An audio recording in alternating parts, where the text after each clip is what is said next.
Okay, I think I'm set now with everything. My name is Lynn Hadaway, and I want to welcome everybody to this candidate forum this morning. I appreciate the efforts of Ashley Gillis and our two candidates. I am the chair of the Lamar County Democrat Party, and I live in Milner. I've been around this area for almost 30 years now, and have been the chairwoman of the Lamar County Democrats for 2 years now. So without further ado, I'll let Ashley introduce herself, and then we'll let each candidate introduce themselves. Just a few basic ground rules here. I've muted everybody, not because I don't want to hear you, it's because we need to block out all of the room noise that may be in your room. If there's other people there, animals barking, children, road noises, even rattling a piece of paper can be heard on the recording. So when you are going to ask a question, there is a way that you can raise your hand. If you look for that on your screen, you can push that little button to raise your hand, and then I'll recognize you to ask your question and then unmute you at that time. Make sure you're unmuted on your end also. Okay, so Ashley, you want to introduce yourself? Hi, my name is Ashley Gillis, and I am the chairman of the Lamar County Republican Party. I just want to thank Beth and Chris for being on. This is what government's about. It's about expressing ideas on how to make where we live a better place.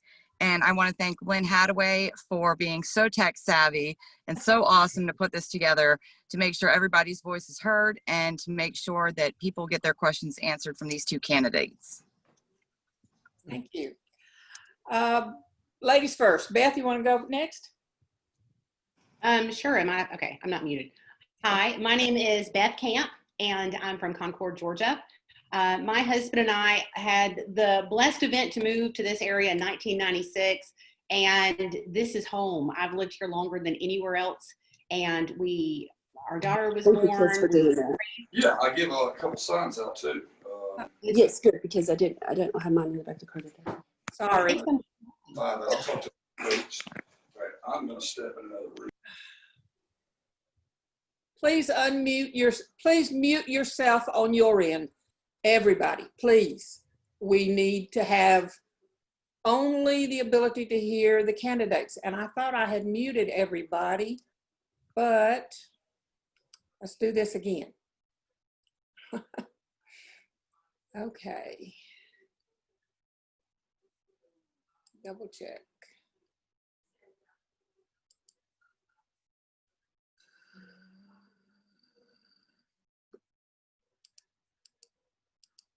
Okay.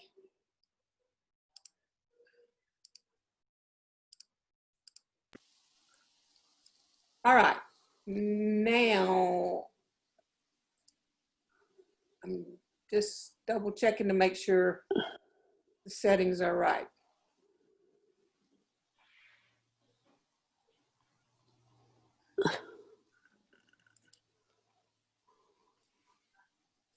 Now, some people are not showing up as muted, and I apologize for this problem. Go ahead, Beth. I'll work on this while you continue your introduction. All right. Thank you, Lynn. Well, that's okay. That's okay. We bought the house we're in now in 2002, and immediately I was so overwhelmed by the community spirit that exists in this entire district. We joined the Concord Community Club, and that was really my first venture into politics in District 131. And it was such a great opportunity to get to know people. I'm so touched by the outreach in Pike, Lamar, and Upson to their fellow citizens, and the drive and the inclination to want to help each other is just such a wonderful thing. And it really kind of propelled me into future roles in leadership. I was the Pike County FFA alumni president, and we wanted to build a barn. That seems simple on school property, but for whatever reason, the school system didn't have the money. It was in the middle of the recession. With QBE, our state allotment had been reduced, and the superintendent said, we don't have the money. And so I kept bringing it up at every meeting. And so finally he said, if you can find the money, you can have the building built. And so it took us 5 years, but we gained enough money to build this building. And because we had this barn built, which was all small donations from the community, we were able to then help our agriculture program at school. We're the only certified STEM agriculturally based program in the state in Pike County. And all that was just a few people having a good idea and then being able to share that with the community and the community buying in. So I believe politics is local, it's personal.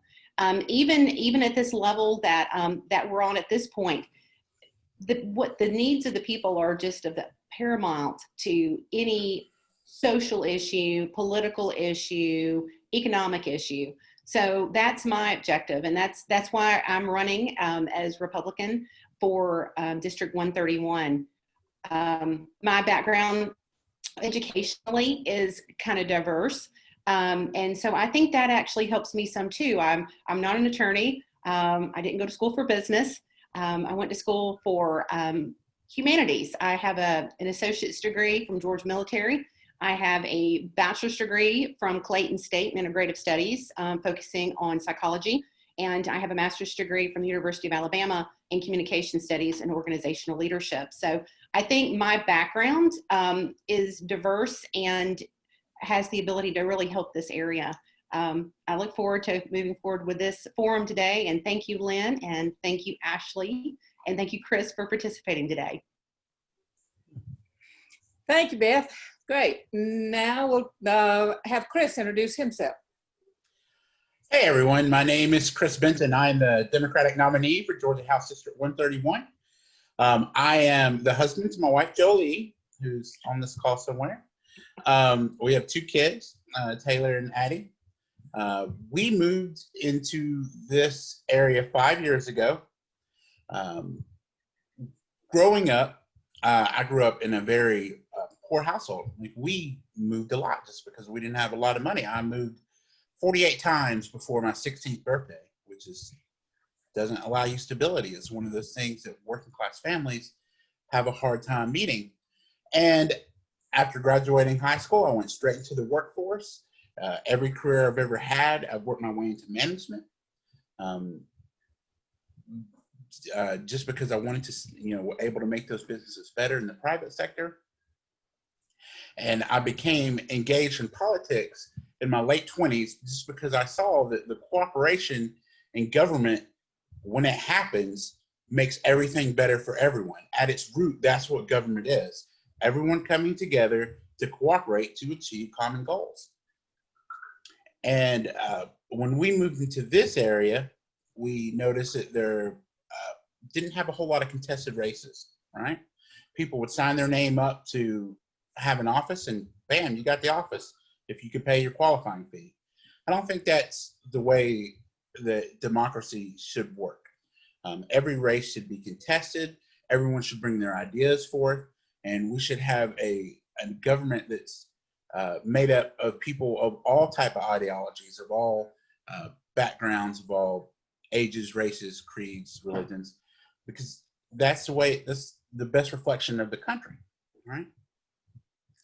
So I'm running because I want to see a government, especially here in Georgia, that works for working class folks, right? And the state government, you look at where they spend their budget: education, healthcare, infrastructure. Those are the things I'm passionate about, and that's why I'm running for a state house seat. All right, thank you, both of you. I don't see any hands raised yet. Looking, there is a button for you to indicate that you're raising your hand to speak. Kimberly, I'll unmute you. I can find you across the top of my screen here. Kimberly, there you go. I'd like to hear about his education, the activity that he's done for the Democrat Party, and if he supports, when he said healthcare, what he believes healthcare, if it's socialized medicine or what he would perceive to be a great plan in this region for healthcare, and then what he thinks is the best institutions for healthcare in this region. So that's to Chris, right? Yes. Okay, thank you. Glad to answer. After graduating high school, I went straight into the workforce. And all my education has been learned on the job, apprenticeship, if you will, both in restaurant management first and now in telecommunications, which I've done for the last 13 years. When you ask about healthcare, affordable healthcare is it's probably the second issue I hear when we're out campaigning, right? And what can Georgia do at a state level to make healthcare more affordable? One is and the big one, right, is to utilize the ACA to allow more folks to have affordable care through Medicaid.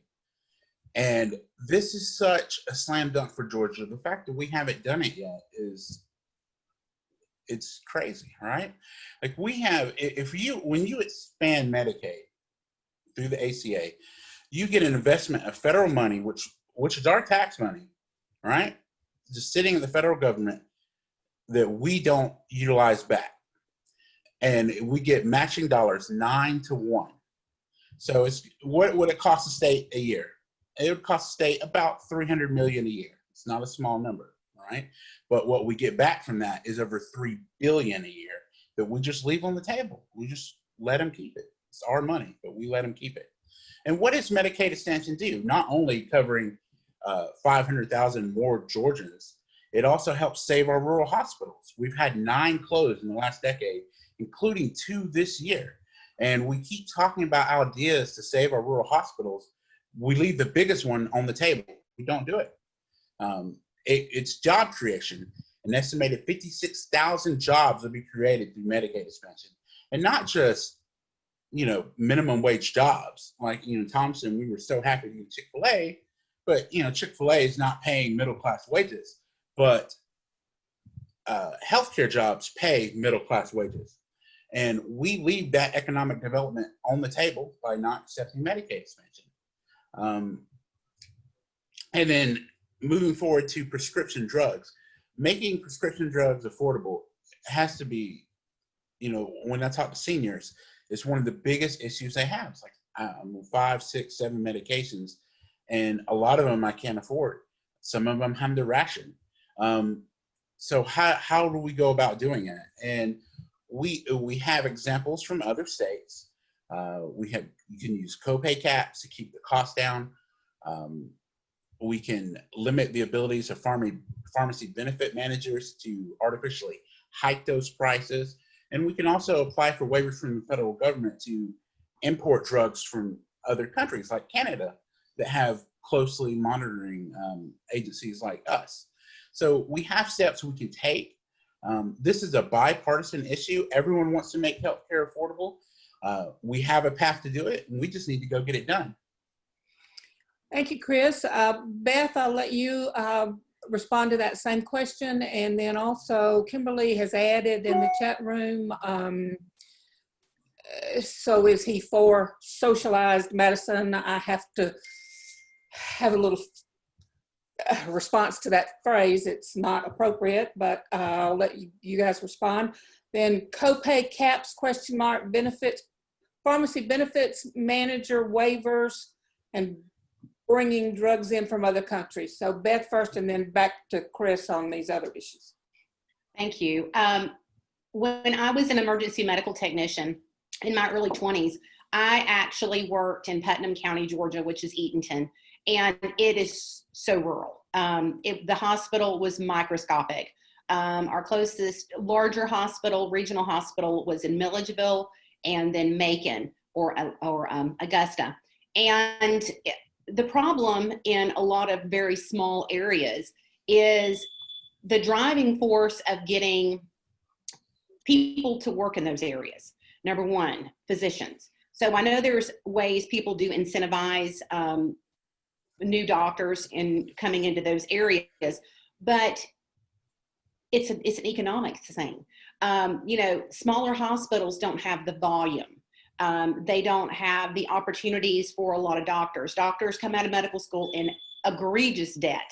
Most of them, $200,000 paying for their medical degrees. We have a lot of things into play of why our rural hospitals are closing. You go down to Southwest Georgia, there's the rate of people leaving is just unheard of. A lot of those areas, the primary insurance is Medicaid.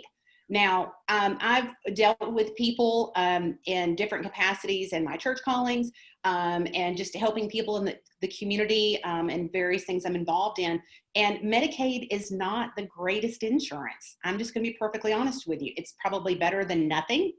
And there are a lot of Georgians who are completely uninsured. And my heart goes out to them. And we need to figure out a viable solution. The Affordable Cares Act does not have affordable insurance. I'm sorry. I've sat down with people and said, all right, you're a family of 4 and you make less than $60,000 a year. You are not poor, but you're not rich. And, $1,200 a month, who can afford $1,200 a month when your gross income is like $3,500? That's a third of the income paying for insurance. So I think there are some things that we need to address. I don't think Medicaid for all is the answer. And I agree, drug prices, we need to figure out ways that we are not overtaxing the people who need the drugs the most. We need to have affordable drugs. But the reason we have the drugs we have is because we have a free market where we can develop drugs. You go to other countries in the world, they're not developing medications. They're getting our old medications super cheap. So there's just a lot of moving pieces to it. It's a huge issue. I don't believe it's going to be solved in the state legislature. I think it's going to take a think tank of a lot of people getting together on the local, state, and federal level and coming up with plans that are probably more regionally focused than blanket focused. The needs of someone in Atlanta or Thomaston or Bainbridge or the needs of someone in Butte, Montana might be completely different just because of access to medical care. So I think we need to look at it on a more regional level. Okay. Chris, you got anything else to add? Yeah, well, just that I agree with some of that, but some of that overlooks some facts. The biggest reason that rural hospitals close is due to indigent care. You look at Upson County, all right? Almost 40% of the people in Upson County have no health insurance. And when they go to the hospital, they can't pay. And a lot of them don't have regular routine care. So if you don't see a doctor and you just, develop chest pain, you go to the hospital, thousands and thousands of dollars for testing, right? And you can't pay. And that burden placed on rural hospitals is a big reason why they're closing. So if we get insurance, make it affordable for people to have insurance, those bills will be paid, those hospitals will be strengthened. Look at it like this. If you're a family of 5, right, and you make $40,000 a year, you don't even qualify for ACA stipends, right? You fall in what they call the Medicaid gap, right? You have to pay completely out of pocket because Georgia refused to do the right thing for working families and to expand Medicaid. So Medicaid expansion needs to happen. It's something that makes healthcare affordable for many working class families, including most of the folks in Upson, Pike, and Lamar who fall into the Medicaid gap with working families.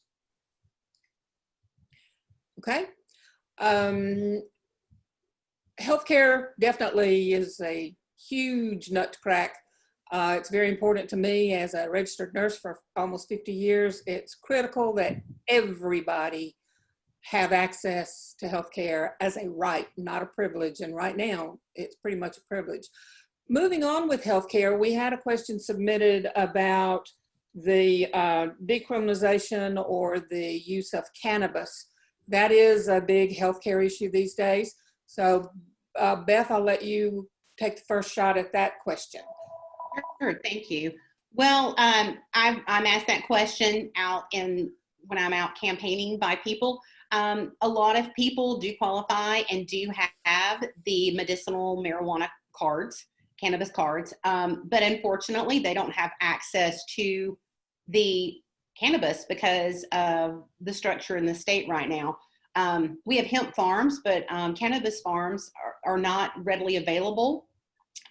There's not an access point. I have my aunt adopted a beautiful child several years ago, and he has seizures, and they have a major issue trying to get access to cannabis that has been prescribed by his doctor, and that they have a medical cannabis card to receive.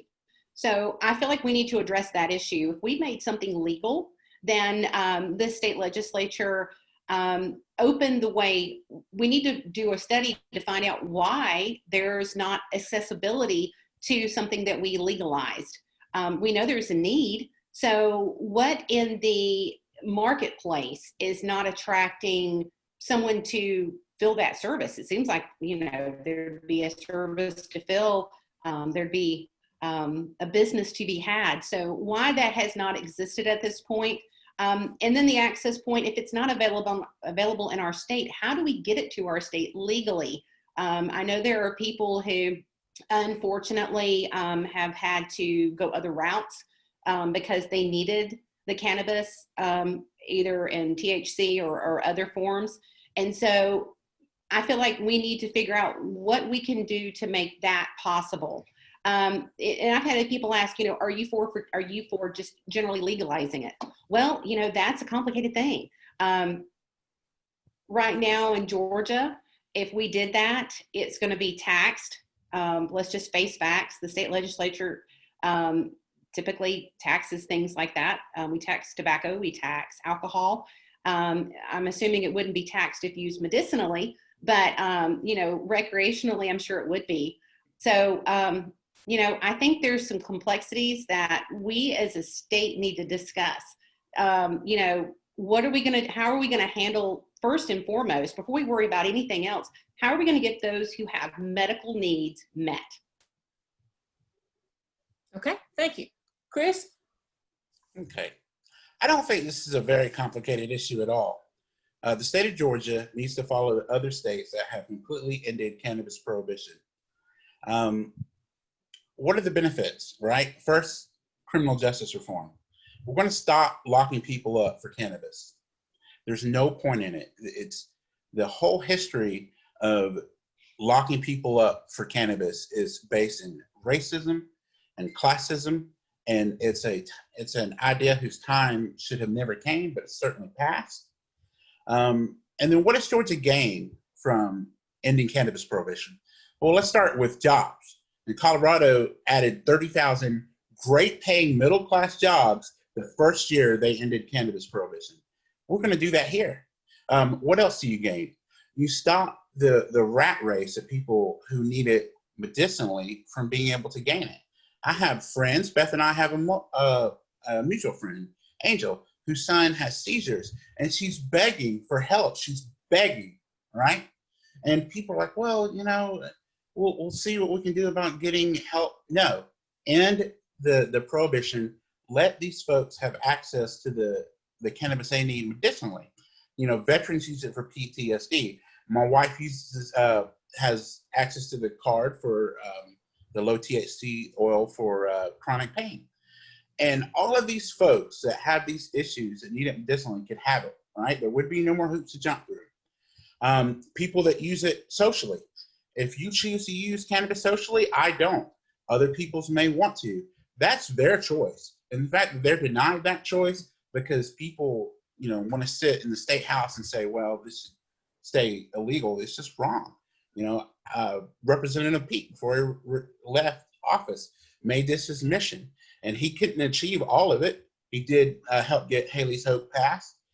He did help HB 324 get passed, which gave us the permission, or the state permission, to grow this low THC oil. And people say, well, if you have the permission, why hasn't it gotten it done? Well, we passed 324 and the governor signed it. Then he waited a year to appoint people to the board to actually put up these 6 licenses, right?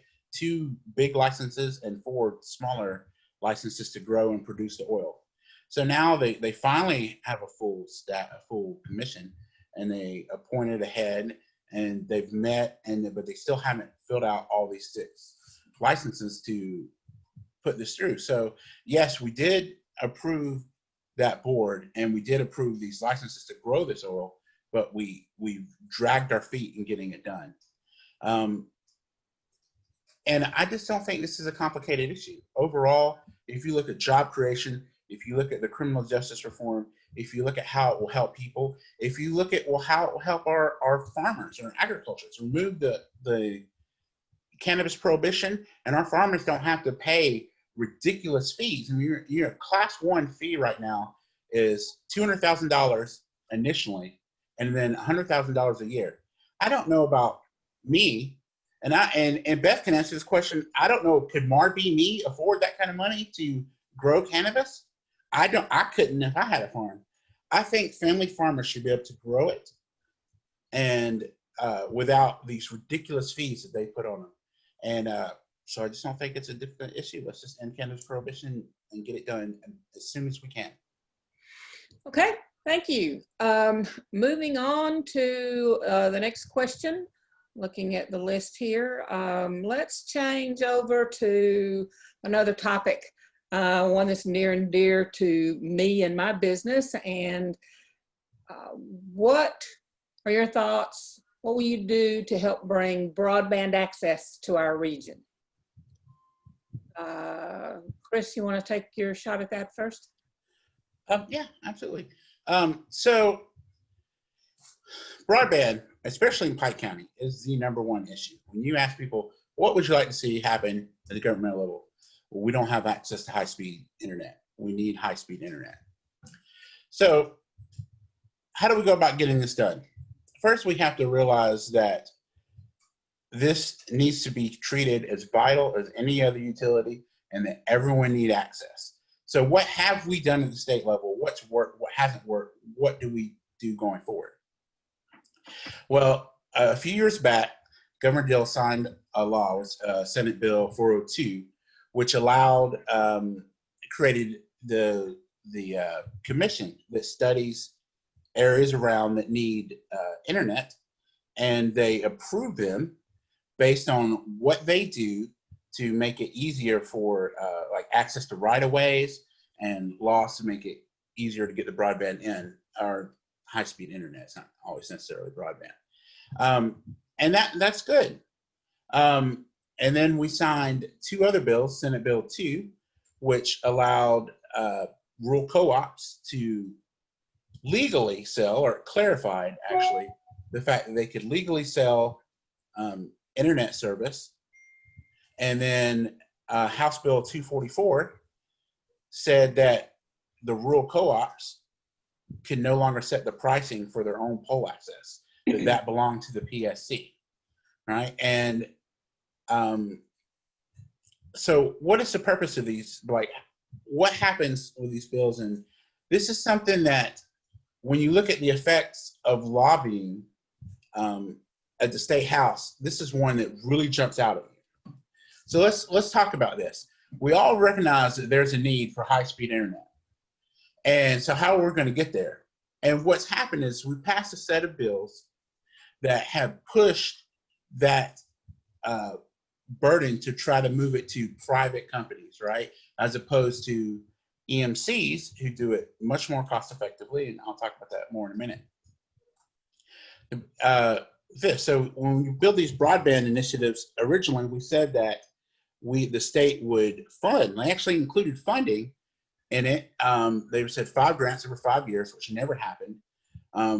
Instead, the state, through this agency, helps these local areas secure federal funding through the USDA, through the FCC, to build out these networks, right? And so what is happening there? So when they build these networks, they're technically owned locally, but then by the governments, but they lease them out to private companies who come in and manage them and run them for profit, right? Generally charging much higher fees than they would achieve if they were ran through the EMCs. And you ask, why don't the EMCs just offer the service? It was made legal. Well, one of the things that happened in SB2, a little kind of caveat they added in there, said that EMCs cannot subsidize or cross-bill electric or gas, if they're a gas EMC, with internet. So basically, you're telling these EMCs they have to operate two businesses. So while they clarified the legality of it, they also made it completely not feasible for EMCs to offer, which then pushes the onus on to private companies. So basically, when we talk private-public partnerships, we're talking about using tax money, right, federal and state, if they ever decide to fund it, to build out networks that are then used by companies like Comcast and Charter to come in and charge really high fees to offer service that we built, right? I think that's wrong. So when it comes to high-speed internet, how do we fix it? We allow the EMCs to bring the high-speed internet to rural areas. And it's especially important because I'll give an example of why it matters. When you look at the bubbles, when they approve an area, right? Like Woodbury, let's look at Woodbury. Woodbury's approved, and they're gonna, they serve some homes already. But if you live a quarter mile outside of Woodbury, you have no chance of getting high-speed internet now or anytime in the near future, because a private company is only going to come in and help offer their services where there's enough cluster of homes to make money.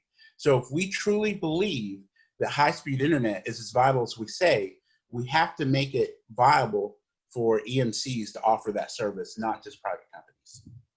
Thank you. Beth? All right. Well, I've been to Woodbury. I was in Woodbury about 2 weeks ago, met with Mayor Steve Ledbetter. I was introduced to him on a rural economic call. People from all over the state of Georgia about 3 weeks ago talked about their success stories. And Woodbury's is a unique success story. I want to share it because although it would not cover all of Pike County or all of Upson County or all of Redbone and other areas in Lamar County, what it does is it creates an interesting model, because they said, all right, the University of Georgia is able to provide high-speed internet in about 2 square miles. The size of Woodbury is exactly 2 square miles. So they, for $45,000 capital investment, right now the city of Woodbury is the provider of the services, and it only covers the city limits. Tier 2, according to Mayor Ledbetter, will go about a mile out because it is based on rooftops. Now, that's not a hardwire system. That is an over-the-air system. So that's why they were able to do it so inexpensively. I had a meeting last week, well, a few days ago, with the head of an EMC locally. I won't say who it was, but one of the challenges is, number one, EMCs are not owned by the government. So we would be giving money to yet another company, which is Chris's objection to it.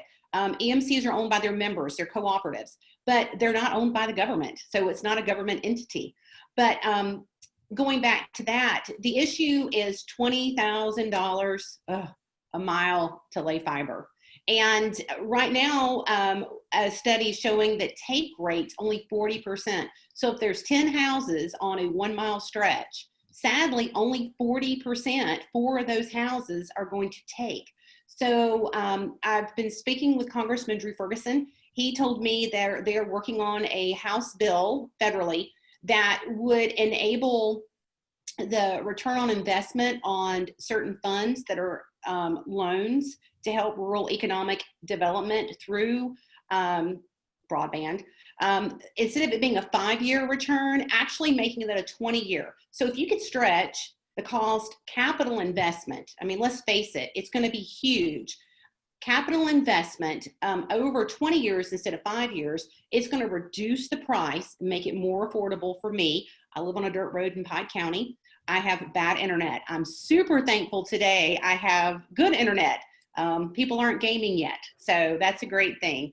Another thing, in Pike County, where I'm on the school board, we, Kimberly Smith and Chris Perkins, representatives from Congressman Drew Ferguson's office, local leaders, we all got together one morning, and we have submitted through the school system a grant proposal. We are asking them for $1 million to help us find a viable way to get learning to children in case we ever have a shutdown again. And not only that, and Chris alluded to it being a utility. I think it's more than that. I think it's going to be the divide between viability for an area and a decline of an area. I think that's going to be the tipping point, because if you can't work from home, if you can't be educated from home, if you can't have a telehealth visit, there's a wonderful man in Molina, oh my goodness, he has to go to McDonald's to do a telehealth visit during the pandemic. That's wrong. And so I'm working a lot of different areas, because my belief is that what worked for Mayor Ledbetter in Woodbury might work in Concord, might work in Williamson. It could work in Yatesville, but it's not going to work in unincorporated areas of Crest where the houses are very distant. So we need to look at a lot of different approaches. I'm for supporting the EMCs, but the EMCs need to want to be in that business.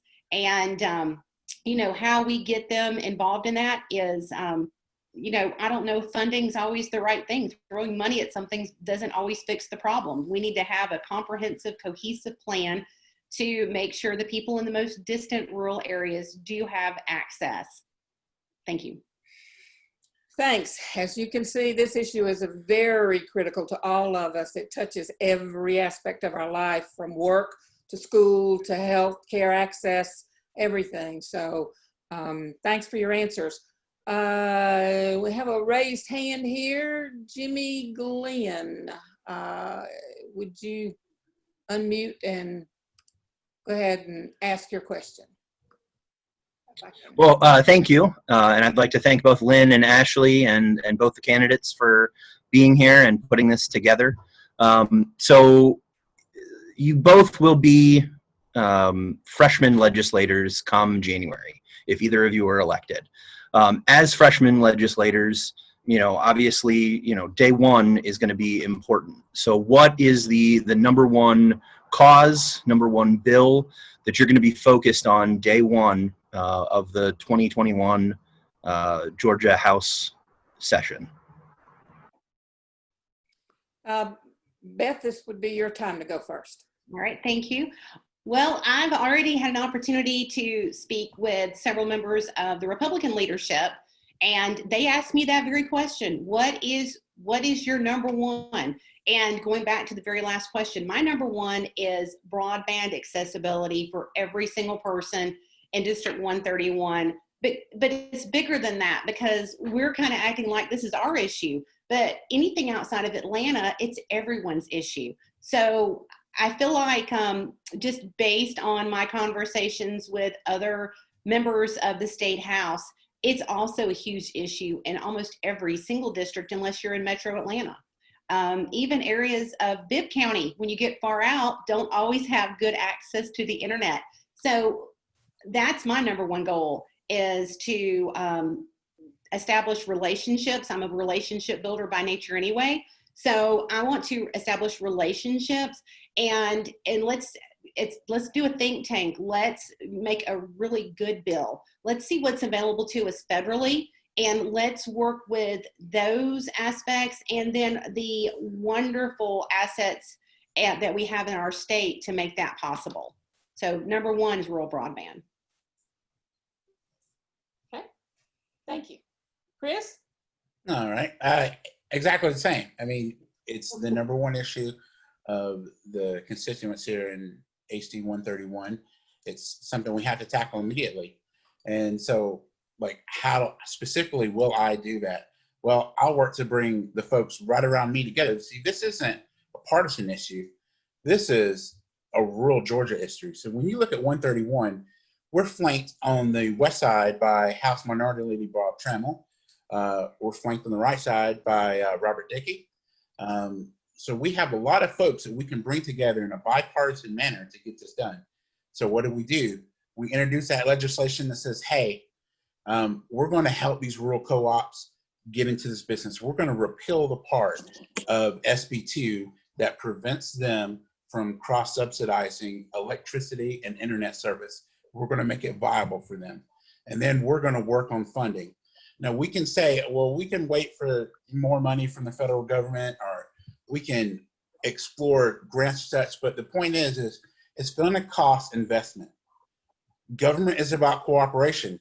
Hey, everyone, let's pitch in a few bucks and let's get this done. We keep waiting for some billionaire benefactor to come introduce some type of internet that's going to work, or we keep expecting Comcast to come lay the lines for us. It's not going to happen. We're going to do it. We need to we need to decide that it is important, and we're going to put our money behind the funding to make it happen. Okay. One question I received before the meeting started was about the problem with coal ash. If you don't, those in the group, if you're not familiar with this, we in Lamar County are neighbors with a big problem located at Juliet in Monroe County, with the power plant there dumping their coal ash into unlined ponds, and now it is seeping into the groundwater and has been found in people's wells. So this is a tremendous problem with chemicals getting into the aquifer. So particular importance to me, my well is down into the aquifer out in the country here, and I am about 25 miles away from Juliet. Fortunately, I'm upstream from Juliet, but still the people that are downstream can have exposure to this. So if each of you would address your thoughts on the problem with coal ash. Chris, this would be your time to start. Okay, so coal ash is a huge problem all throughout Georgia, right? Particularly, 30 minutes west or east, as you talked about over in Juliet, they can't even drink the water. I mean, folks talk about problems like in Flint, Michigan, like it's way over there. It's something that's not top of your mind. We have neighbors, right? Neighbors that literally can't drink their water, that are having to go to like City Hall where they have these big trucks sitting outside to get fresh water because they can't drink it from their well. And it's because of like the plant, I believe it's Plant Schechter, that has this big pond, really deep pond that gets into the aquifer. And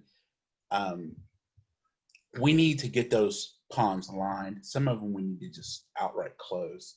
And we need to hold Georgia Power responsible for getting this done. That's been a bill that's been fought against in the Georgia House. It was introduced, hey, every pond needs to be lined, and you need to go clean up your mess. But then the argument is over-regulation hurts business. Well, I'm sorry, under-regulation hurts people. So we need to hold Georgia Power responsible. And yes, they spent over $3 million last year lobbying in the state of Georgia to make sure that the coal ash ponds weren't lined and Vogel stayed on track, right? We need to make sure we have legislators who are determined to hold them accountable for the mess they made and get those coal ash ponds lined and that mess cleaned up. Everyone deserves fresh drinking water. Thank you. Beth? Hold on just a second. Can I interrupt everybody for 1 second? This is Sure. Ashley. Okay, can we please leave the chat for questions only? There is like sidebar conversations going on in there, and I think everybody needs a chance to actually pay attention to what the candidates are saying, because this is very important. So if we can please leave the chat for questions only, that would be greatly appreciated. Thank you. Thanks, Ashley. It's a good point. It's hard for me to wade through all of the discussion to find the actual questions, so I appreciate that. Now, Beth, your turn. All right, awesome. Well, Chris mentioned my husband and I, we have a farm, and clean drinking water is imperative. Most of this area you get outside of city limits, we're all on a well. So the last thing that we ever want is to have contamination on our well. And unfortunately, Georgia Power has not done what they should have. We need to protect our drinking water at all costs. That is not a partisan, clean air, clean water, that's not partisan at all. We don't need to dump things into water systems. We don't need to pollute our air. I don't care what business you're in and what justification you think you have. This is the only earth we have, and we have every reason to take care of it. We have a well at our home, and it's our only source of drinking water. We do not have another pipe coming up the road to get water from a municipality. So if we don't have access to our well, or if our well is tainted in some way, then we can't drink the water, and our property becomes worthless because you can't live somewhere there's not drinking water. That's another thing that ruins in areas when you have pollution. So most definitely we need to hold whatever is involved in polluting. Their feet needs to be held to the fire, and they need to clean up their mess. And whoever they're involved with, I think this supersedes that. Okay. Keeping the discussion local now, as we started with that problem next door to us, let's move to job opportunities in this area, if you will, focus on this area, this specific area in our 3 counties. And what suggestions do you have to bring more job opportunities into our counties here? I think, Beth, is this your turn? I think you go ahead. I think so. All right. Well, when I first started on this journey of being the candidate for our party, that was one of the things I was really struck by when I was speaking to the mayors and the county commissioners and local citizens. Everyone has a very different view of what their community should look like in 10 years and in 20 years and 30 years.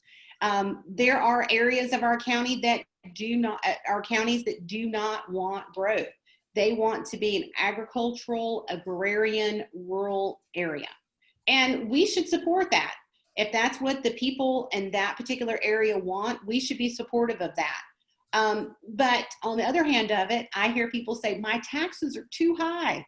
Well, when you don't have a lot of industry, everything's funded on the backs of homeowners. So it's a balance between. I know when I've spoken with leaders in Thomaston, they want enterprise, they want industry.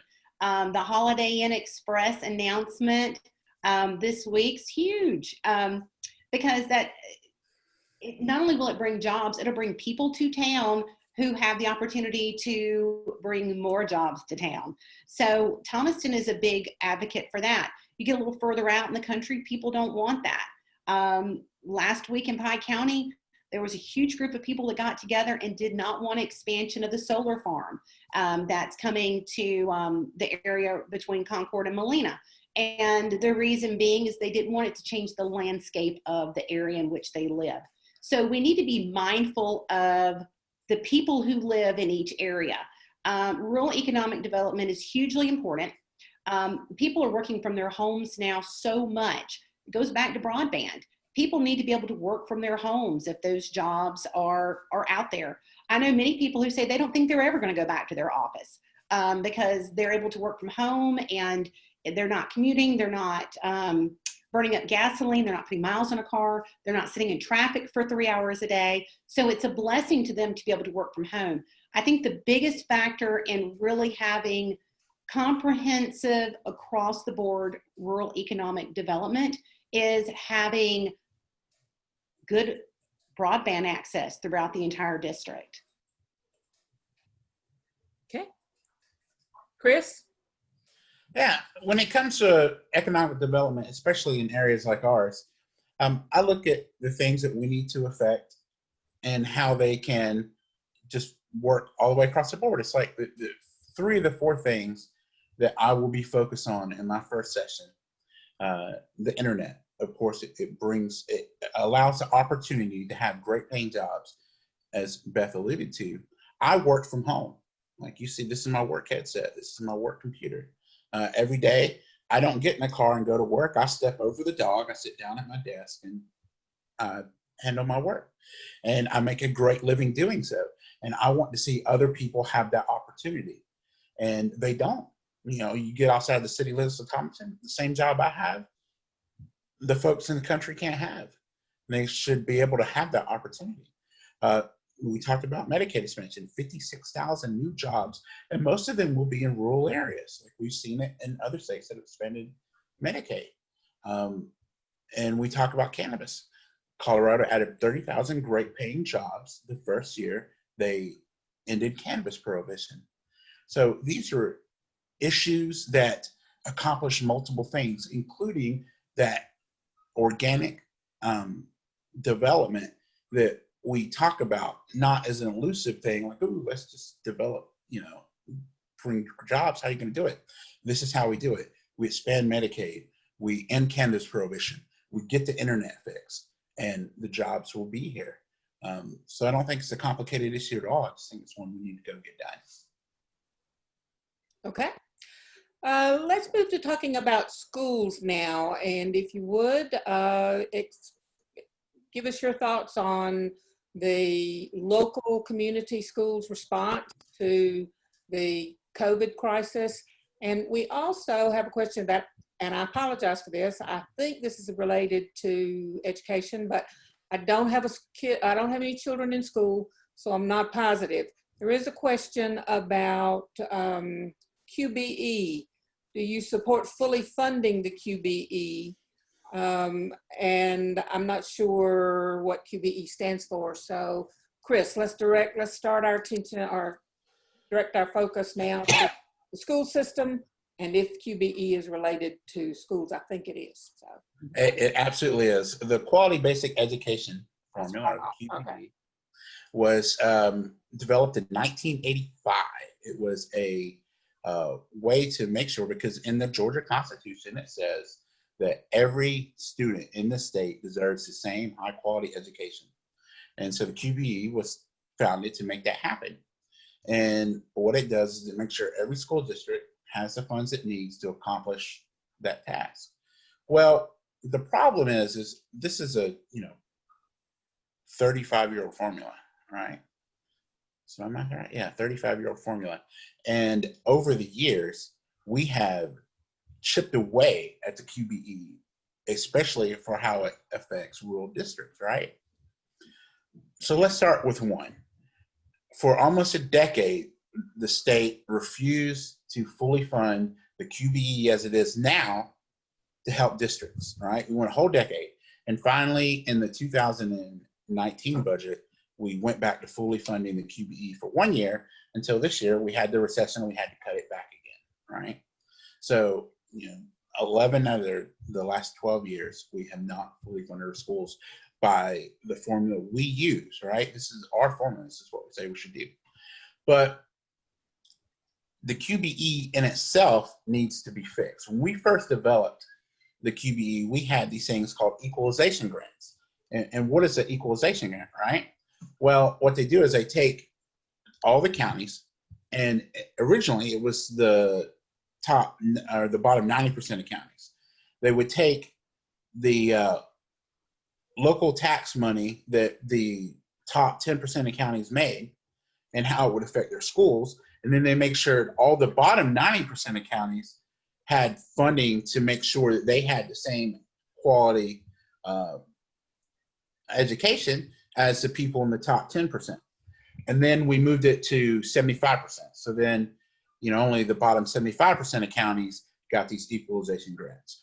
And then we moved it to 50%. So now only the bottom 50% of counties got these equalization grants. So what does that mean for us locally? Like, if you looked at the school system, for Pike, it would be huge. If we fix the equalization grants back to their original purpose, Pike would get an extra $504 per student. Lamar would get $473. Upson would get $360. 4 through 65. Can't remember the number off the top of my head. But this is money we're not getting that we should be getting to make sure our kids in regional areas get the high quality education. And also transportation. When the QBE first came out, the state picked up half of the tab for transportation to bus kids to and from school. Now the state picks up about 15% of that. So what happens? Like, how does that money get made up that we don't have? It gets made up on the back of the local taxpayers. And when you're in, say, Fulton County, you have a huge tax base. It doesn't bother you as much. When you're in Upson County, it really hits local homeowners hard. When you're in Lamar County, it hits local homeowners hard. When you're in Pike County, it hits you hard. And we've seen all 3 counties have to raise taxes because we need these funds. So how do we make it more fair? We fix the QBE back to how it was originally stated in 1985. And then we also make sure that we're including the funds for districts that have a high burden of special learning kids, both under the spectrum and above the spectrum, who need that extra money to achieve that quality education. So there are some tweaks, we can restore it, and then we have to make sure we fully fund it. And on the flip side to that too, is when it comes to education funding, we need to cut it out of the general fund budgets. Whenever we talk about balancing the budget in Georgia, which is goal number 1, it has to be done. We need to stop using it as a shell game to take from our education. We need to like bifurcate the budget and say, this is the education budget and we're going to fund it. And if we have to take money out of it, we need to be able to look our people in the eye and say, you know what, we're only going to fund it at this because this is the education, you know, that we should put for our kids. And we need to stop, you know, including it with the other and just say, well, we had to cut the budget. Well, we need to make it a priority. And I think one of the greatest things we can do is to split the education from the general budget at the state level so that we know when we vote on those bills, we, you know, we're not using it as an excuse, that we make sure that we fund those school districts appropriately. Thank you. Beth? Well, since I sat on a school board and currently sit on a school board, I can tell you from 2008 to 2017, Pike County lost out on $16 million in QBE. $16 million. All right, so during that time frame, the Great Recession was in progress. So not only did we have families that were struggling to get by, we now unfortunately are cutting teachers through attrition, which means, of course, we don't rehire when they retire, which is a horrible way to have to do business. But unfortunately, QBE is not funded equitably, and it has not been for a while. When the QBE formula was originally derived, there were Metro Atlanta in 1985 was not the Metro Atlanta we know now. You know, you think about Alpharetta and Milton and Johns Creek and how it's grown out in Fulton County. Gwinnett County was rural in 1985. My sister-in-law was a school teacher there, and it was about like it is here now. We need to look at QBE differently, in my opinion. I don't know if the system as it is currently exists is really the best system for us. And that's because we have metro areas that are extremely wealthy. And then we have Southwest Georgia. You know, you go down a couple of counties down from us, Roberta, Talbot. These are very, very poor counties. They're getting federal funds. We're kind of the middle ground here. We don't get the amount of federal funds some of these areas get because our poverty rates are not the extremes those counties are. So what they lack in QBE, they get additional federal funds that kind of makes up the difference. Our areas do not get those funds to the extent that some other counties do. So QBE is huge for us. I think we need to look as a state legislature at how the whole thing is derived, how we determine the percentage of who gets QBE, how we divvy up the funds. I think rather than it being across the board, I think there needs to be some other factors involved, like who's getting additional federal funds that can help soften the blow. And Chris mentioned, dividing out the education budget. Education makes up about 48% K-12 education, but then there's other education involved. You've got the technical school education. You have the higher ed, which are our public colleges and universities.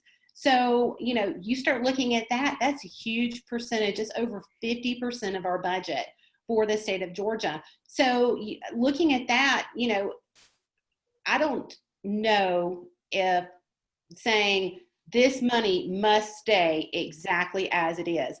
Because what if next year, because of this COVID situation, what if our incomes for the state or our pay-ins from our property owners, what if our tax revenue was only 80%? How can we say, all right, we're going to fully fund everything at 100%? I mean, you're eventually going to go bankrupt. I mean, you have to look at the economics because you should never spend money you don't have. I mean, that's just household logic. You can't spend money that's not there, unfortunately. And I love our kids. My daughter graduated last year from Pike County Schools. She's a student at the University of Georgia now. And her education is the most important thing I could have ever helped her get. And I know that. So education is paramount to me, but you can't spend money you don't have. Okay. I know, Lynn, I just want to follow up on that. This past session that we were looking at how to fix the budget because we knew our revenues weren't going to be as high as they were. And there was a bill in the House that had avenues to make up the $1 billion shortfall in education funding that they wouldn't even let come to a vote, right? It's too much of a cop-out to say that revenues are down. We need to do everything we can to bring about the funding organically, explore other avenues to take care of education. Look, this is our investment into our kids, right? And to just say, well, the revenues are down, it's too bad, that's not acceptable. Our kids deserve the highest quality education, and we need to make sure that everything on the table is explored before we cut those budgets. I just don't think it's acceptable to be like, well, the revenues are down. We also have to make sure we explored every avenue to fund our kids' educations. Can I respond? Sure. Thank you. Well, I can't look at, the kids that need DFACs and say we cut your budget because we kept schools going, or public health. I just feel like, there are other things that we could do, but the bottom line is the bottom line. You can't spend money you don't have. Okay. I think we have covered a lot of topics and gotten a lot of information, and I think I have gleaned the majority of the questions from the copious notes and discussion going on in the chat room. I appreciate everybody being here today. We ended up with a total of 16 participants. Now I want to give every candidate, both candidates, a time to wrap up and express any of your final thoughts. So Beth, would you go first here? Sure. I love this area. I am a problem solver.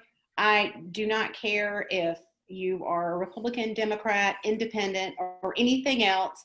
I care what you have to say. I care about your input.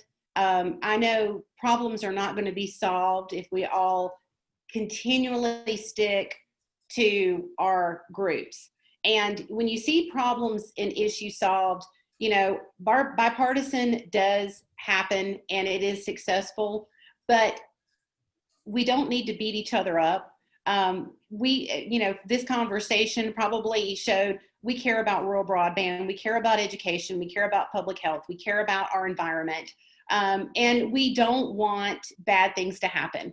We want positive things to happen. We want forces for good to happen so our area moves in a positive direction in the future. And so my objective, if I am elected as your next state representative, is to go to Atlanta and to listen, to be part of the conversation, to be an advocate for the needs of our area, to not be rolled over and bowled over on promises, but look for true solutions to solve our complicated issues, because we do have some complex issues facing our area, especially as growth continues. We're going to have some huge transportation issues, looking at some proposed GDOT plans.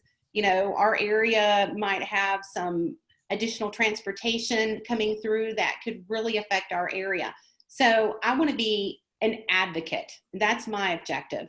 And I hope that this district does think I'm the best person for the job. So thank you.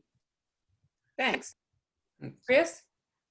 Well, to end, I just want to thank everyone for being on this call, for focusing on issues that matter to all of us. I want to thank Ashley. I want to thank Lynn. And I want to thank everyone for the questions you provided, because they're very valid questions. What are you going to get out of me as a state house representative? Look, I'm a guy, just a family, hardworking guy that wants to see these common goal issues that we have fixed. As a freshman in the Georgia House, you're not going to have a whole lot of clout. So you need to focus on issues that you know people want to be fixed, and to go up there and really fight for them. What you're going to get out of me, day one, I'm going to work to go build those relationships across the aisle. I don't want to go and release legislation that just has Democrats on it. I want to put through bills that have Robert Dickey's approval, and have Bob Trammell's approval, and have approvals from Democrats and Republicans, both in Metro Atlanta and all the way down south of the end of the state, all the way at the north end of the state. I want to be able to focus on the 4 things that I talk about, which is the high-speed internet access. We've talked about the plan. We're going to make it happen, right? We talked about ending cannabis prohibition. It needs to happen. More than over 55% of the people in Georgia, and that number is actually higher now, want it to happen, and I'm going to fight to make that happen. We talk about our supporting our public schools. I'm going to go up there with the idea of funding, and also to make sure I oppose any change to the teachers' retirement system. We hear it every year, oh, well, it needs to be fixed. No, it needs to be strengthened, right? And affordable health care. We have a path to make healthcare affordable for hundreds of thousands of more Georgians, bring the jobs that we know we so desperately need, and we see ways to make medications more affordable. And so what you're going to get out of me is someone that will bring people together to get those 4 things done. I'm not going to promise you the world. I'm going to promise you hard work, and I'm going to promise you someone that will get results. And at the end of the day, I hope that people can look at what I'm about, and if you have any additional questions, ask me. But know that when you elect me, you're going to have someone that's going to go get things done. Thank you, both of you, for your time today. Thanks for all the participants. We did have one other question that wanted to know if the candidates were available to come to, I assume they were talking about in-person meetings. So I'll give you time to answer that question, and then we'll call it a day. Chris? Okay, absolutely. You can email me, chris@chrisbentonga.com. You can also reach me on phones, 470-745-0060, and I would be happy to come speak at your event. And Beth?